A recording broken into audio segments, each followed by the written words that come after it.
залуусаа энэ бол Blender MJL намайг Маги гэдэг. За тэгэхээр би өнөөдөр юу заах вэ гэхээр зэрэгтэй Blender-ийн рендер тохиргоог би жоохон тайлбарлая гэж бодлоо. Тэгээд за одоо энэ зургийг харж байгаа. Тэгээд яг энэ дөр бол 3 өөр зураг байгаа. За хамгийн ихнийх нь за зүүн талын зураг бол за яг Blender-ийн яг одоо нэг үндсэн гэрэл нь одоо яг анх Blender-ийг эхлүүлэхэд ганцхан point өгдөг. Point гэрэл. Тэгээд яг тэр point гэрлийг ямар ч тохиргоогүй зүгээр рендерлэхээр ингэж рендерлдэг. За дараагийн зураг бол за Blender би sun гэрлийг ашиглаж байгаа. За монголоор бол нар. Тэгээд за би зарим нэг тохиргоог хийгээд хийсний дараа ийм рендер гарч байгаа. За хамгийн захын зураг бол за яг би яг өөрийнхөө камераар авсан зураг. Тэгээд би өнөөдөр яг хэрхэн ингэж яг гой зөв рендерлэх вэ гэдгийг заах болно. За тэг ямар ч гэсэн шинэ Blender эхлүүлээд тэгээ би саяны аягийг маш хурдан хийчихээ. Тэгээд энэ нэр нь юу вэ? Shift A. За би цилиндрыг би ашиглаж байгаа. Тэгээд нэг жоохон жижигсгээд нэг юм хот болно хаа.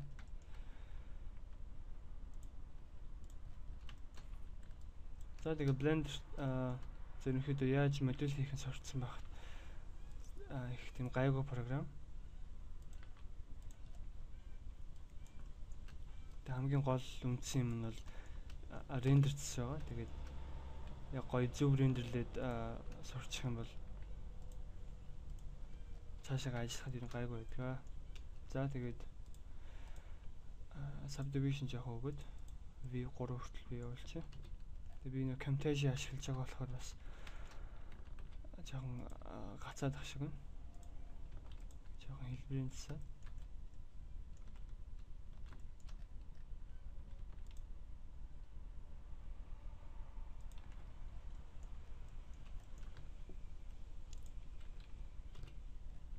За тэгээд энд нь зүгээр plan өгöd.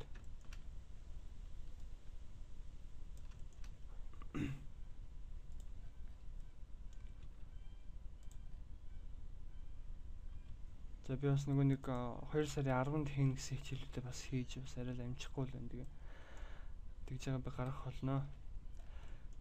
За одоо камерад харуулчих.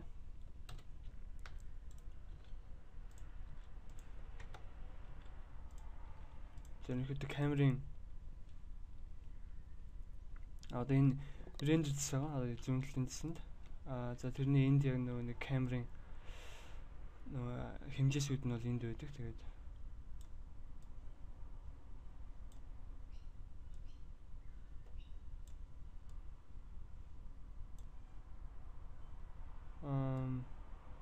за 1500 гэж. 1500 1300. За тэгээд энэ доор нь 50% таа байгаа. Энийг нь 100% болгож байгаарай.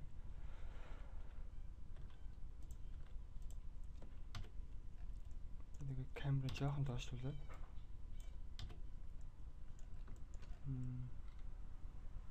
Заримдаа ингээ камер ингээ засахаар бас жоохон толгой өрөвчдөг. Анх сурж явах үед бол за тэгээд би энэ плана shift D хийж copy-даад R2 ингээ зэргүүлээд энд нь жоохон хан босгоод өгчээ. За дараа нь бас энийг ахаа shift D одоо RZ ингээ зэргүүлээд. За тэгээд энэ бол яг үндсэн Blender-ийн яг анх Blender-ийг эхлүүлэхэд за энэ гэрлийг өгдөг. Тэгээд одоо энийг би рендерлээд үзье. Энийг камерс бас тустай байгаа. За камера сонгосны дараа энэ зүүн талын баруун талын засанд камерын тохируулгууд байгаа. Тэгээд ерөнхийдөө за энэ focal length гэж байгаа. Энэ ерөнхийдөө ингэж ойртуулдаг. Тэгээд заримдаа энэ их хэрэг болд юм байна лээ. Тэгээд за ерөнхийдөө энд байх болно хаа. За тэгээд одоо F12. За одоо харж байгаа сүүдэр бол их тийм хорц. За тэгээд тусч байгаа гэрэл за ойж байгаа гэрэл бол маш муу харагдаж байгаа. Яг одоо чинь амьдрал дээр бол яг ингэж харагдахгүй. За тэгээ энийг яаж гоё рендерлэх вэ гэхээр за гэрлээ сонгоод за гэрлээ сонгосон дараа энэ гэрлийн юу гарч ирнэ, цэс гарч ирнэ. За тэгээ Blender маань ерөнхийдөө үндсэн 5 гэрэлтэй. За point, sun, тэгээ spot, hemi тэгээ area гэж үндсэн 5 гэрэл байгаа. Тэгээд би энэ удаа sun-ыг ашиглах болно. За тэгээд энэ доор energy гэж байгаа. За ерөнхийдөө энэ гэрэлний хурц одоо бүдгийг одоо энийгээр тохируулна. Тэгээд би энэ удаа зөвхөн яг байгаагаар нь ашиглаж энийг. За тэгээд хэрвээ шөнө нөгөө нэг тэнгэр мэнгэр хийх бол за энэ sky тохируулгыг юу вэ? Sky тохируулгыг ашигладаг. За тэгээд би энэ удаа sky-ыг ашиглахгүй. За тэгээд энэний доор shadow гэсний доор sample гэж байгаа. За энэ sample нь ерөнхийдөө тусч байгаа сүүлдрийг их тийм зөөлөн болгож өгдөг. Тэгээд за 12 авах ерөнхийдөө болно хаа. Тэгээд эндээс тоо нэгсэх тусам сүүлдрийн нэгтрэл нь одоо улам ихсэн. Тийм учраас за энэ бол таны компьютероос их шалтгаална. За энэ баруун талд нь soft size гэж байгаа. За энэ нь бас адилхан сүүлдрийг их тэг зөөлж өгдөг. Тэгээд энэ хоёрыг ерөнх одоо юу гэдэг оролдож явах гэх гэмгөө. За тэгээд дараа нь гэрлээ сонгочоод за араа дараад ерөнхийдөө гэрлээ яг үндсэн бит рүүгээ ингээд тохируулах болно. За энэ дараа яах вэ гэхээр энэ world гэсэн зэс байгаа. Энэ дэлхийн зурагтай. За энэ зэс рүү орно. За тэгээд энд ерөнхийдөө бас зарим нэгэн гэрлэний тохируулгууд байгаа.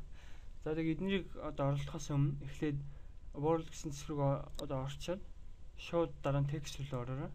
За тэгээд new. За тэгээд энэ cloud гэснийг image-оор movie болгоод. За тэгснийхаа дараа image гэсний доор за open гэж байгаа. Open-ыг сонгоод. За тэгээд би энэ нэг тэнгэрийн зургийг би Google-ээс авсан. Тэгээд зөвхөн Google-ээс хайгаад авчаарай. Тэгээ open. За тэгээд саяны text үзсний доор энэ доор нь influence гэж байгаа. Энийний доор энэ horizon гэж байгаа. За энийг чагтлаад. За энийг заавал чагтлах хэрэгтэй. За тэгээ буцаад world гэсэн зэс рүү ороод paper sky-ыг чагтлаад. За ерөнхийдөө paper sky гэхээ саяны оруулсан зургийг ерөнхийдөө нэм том хэмжээтэй болгож өгдөг. За тэгээд энэ world гэсэн зэсний доор за энэ ambition occlusion гэж байгаа. Ambient occlusion ч юм уу. За энийг чагтлаад. За энэ юу вэ гэхээр бас одоо юу гэдэг гэрлэний бас юм тохируулга. Гэрлийг зөөлүүлж за тэгээд сүүдрийн ойлтыг бас их гаргаж өгдөг. Тэгээд энэ дэ яах гэдэг юм бол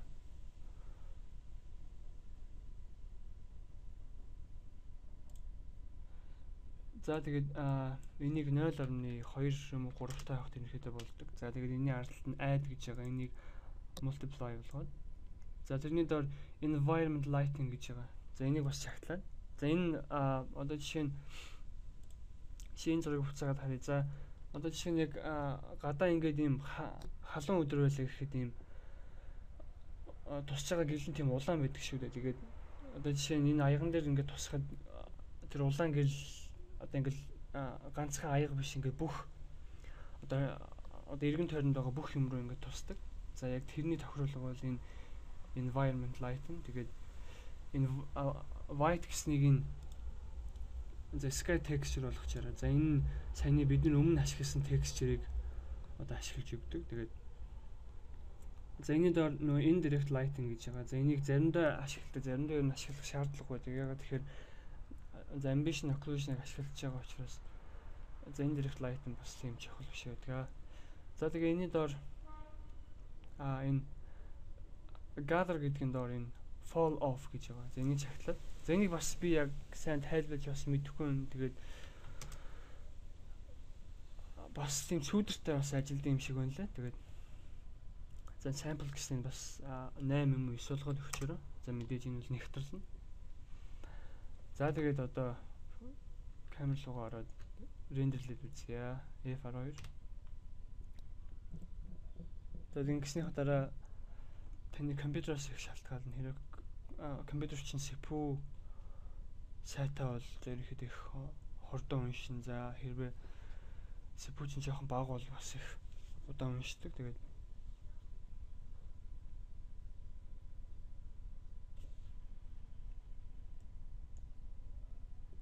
за одоо харж байгаа тэр цаана тусч байгаа тэр сүүдэр их тийм зөөлнө. За тэгээд одоо жишээ нь яг нар ингээд одоо улаан өнгөтэй тусахад одоо юу гэдэг эргэн тойронд байгаа бүх юм ингээд улаан болдог шүү дээ. Яг тэрнтэй адилхан энэ environment lighting бол тийм тохируулга. Тэгээд бас юу хийж байгаагаас их шалтгаална да. Тэгээд хэрэг одоо амар тийм олон тийм бит ихтэй тийм юм хийж байвал зэрэг энэ тохируулгуудыг бол одоо маш их одоо өөрчилдөг. За яг одоохондоо ганцхан энэ аяга байгаа учраас их тийм өөрчлөлт шаардлагагүй. За ганцхан 0.3-тай за тэгээд нэгтэй байхад болно хаа гэж бодож байна. Тэгээд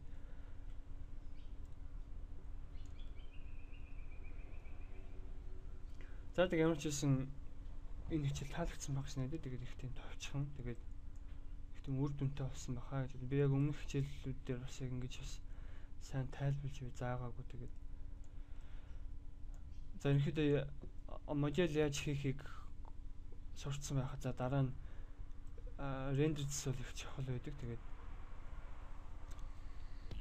энэ нь ч туссан баха гэж байна. За тэгээд үзсэнд баярлалаа. Тэгээд хэрвээ асуухан байвал асуугаараа доор комент бичээд.